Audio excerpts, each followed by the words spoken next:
Hey, what's up? It's me, Jessica Jane. I was just wondering if you've ever sat and thought to yourself, hey, Jessica, how can us boys become men to women? Well, if so, I'm glad you asked because that is a very specific question and I wouldn't know to answer it unless you asked. And make sure you never miss out on another opportunity to find the answer to these very specific questions that Google tells me y'all are asking, or another one of my videos. Don't forget to hit that subscribe button with that notification bell. Okay, so first let's talk about the difference between boys and men. Children versus adults. Children are dependent, they're limited, not because, they're not allowed to do shit. Well, really, they're not allowed to do shit. Adults, on the other hand, they are legally allowed to do shit, and they are physically more capable than children. Physically, mentally, emotional. Okay, now that we've got that down, make sure you stay to the very end because that is the most important one. Now, the first habit that'll take you from being a little boy to a big man is saying what you want. Instead of being told that you can or can't have something or waiting around to be told what you're allowed to have, why don't you just fucking say what you want? Too many of you guys operate under, well, I can't tell her because she might get upset. I remember I used to constantly berate my ex. Like, just tell me what you want. Just tell me what you want. And he would be like, well, I can't because then,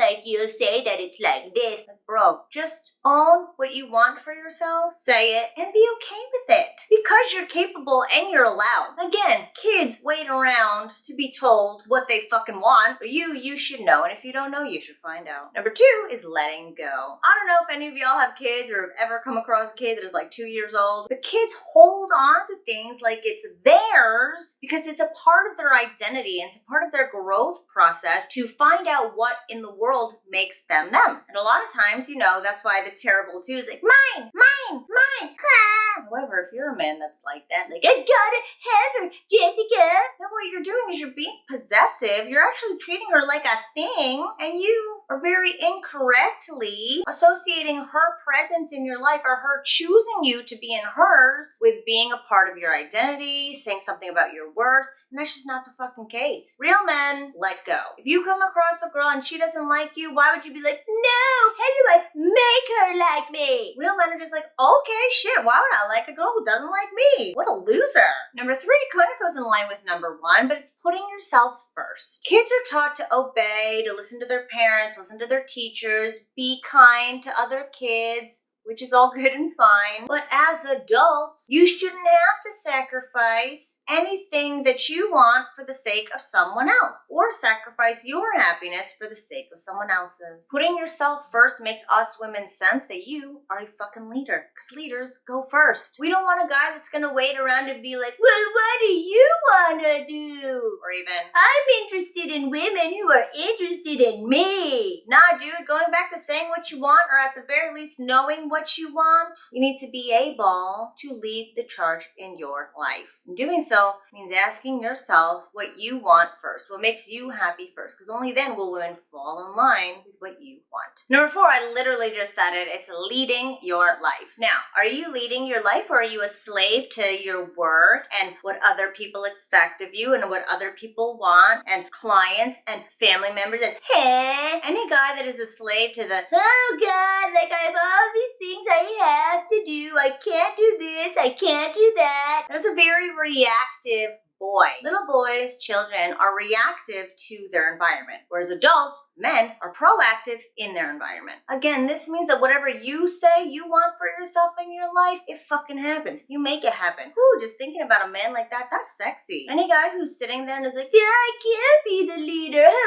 I just can't. You may as well just tell her that you can't stick your peen in her vagine because it doesn't work. Number 5 is being selective. Again, kids sit and wait in the high chair to be given the Dino Nuggies or the Cheerios. They can't be like, Ma, I would like a foie gras with a mushroom reduction and rare filet mignon. They can't fucking say that shit. But you know what? Men can. Adults have the freedom to make their own decisions. Going back to having the freedom to say what you want, having the freedom to be like, no, this is how my life is going to be and this is how I want it to go. You have the ability to be selective and to say who and what you want in your life. If you want a chick with big fake titties, you're allowed to say that. And if you don't want to be flaked on more than once, you're allowed to adhere to that and move on from that chick. Men are selective. Kids wait for the dino nuggies. And a man operating like a kid waiting around on T-Rex nuggets will become a nugget, the T-Rex. Write that down. Number 6 is being sexually confident. Now,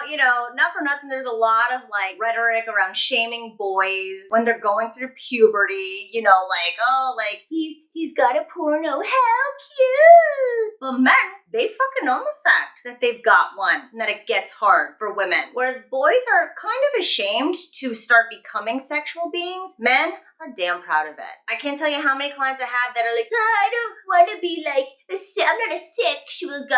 I don't flirt because I'm not a creep like that. That's not creepy. That's just being a fucking adult. And if you do not like your dick and are ashamed that it gets up for women, you are not a man. You're a boy. I'm telling you, we women love that shit. How many times I gotta tell you, no female fantasy ends with, I hope he never gets hard for me. So own that shit. We love that shit.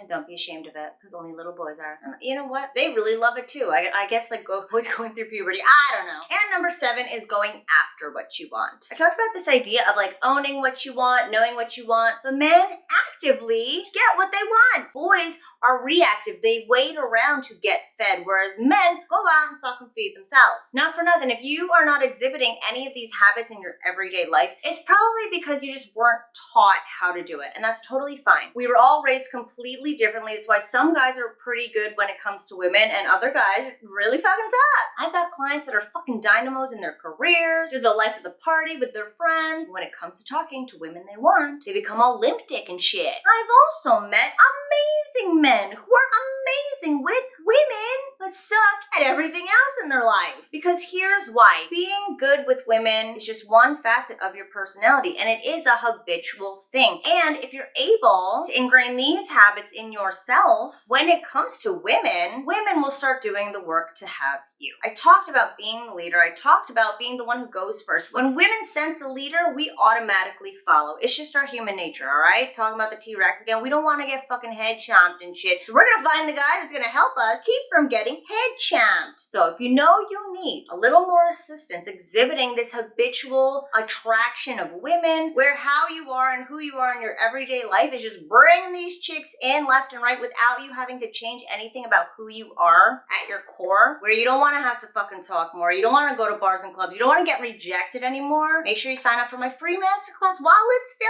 free. I don't know, I'm pretty sure I said this in another video. I'm going to start putting my masterclasses in this subscription program, but right now it's free to attend. You can check it out right here. It's the 3 steps to becoming a natural with women, where again, we women, we see you, we feel that vibration in you, and it says something to us where we're like, okay, that's that guy. On a very primitive level, we feel safe and secure and instinctually gravitate towards you. You probably know plenty of guys where they don't even try talking to women. They don't even act any differently towards women because we women fucking sense it. So if you know you want to have this effect on women as well, check it out right now while you still can. Be more mindful of these 7 habits. And thanks for watching as always. I'll see you guys next time.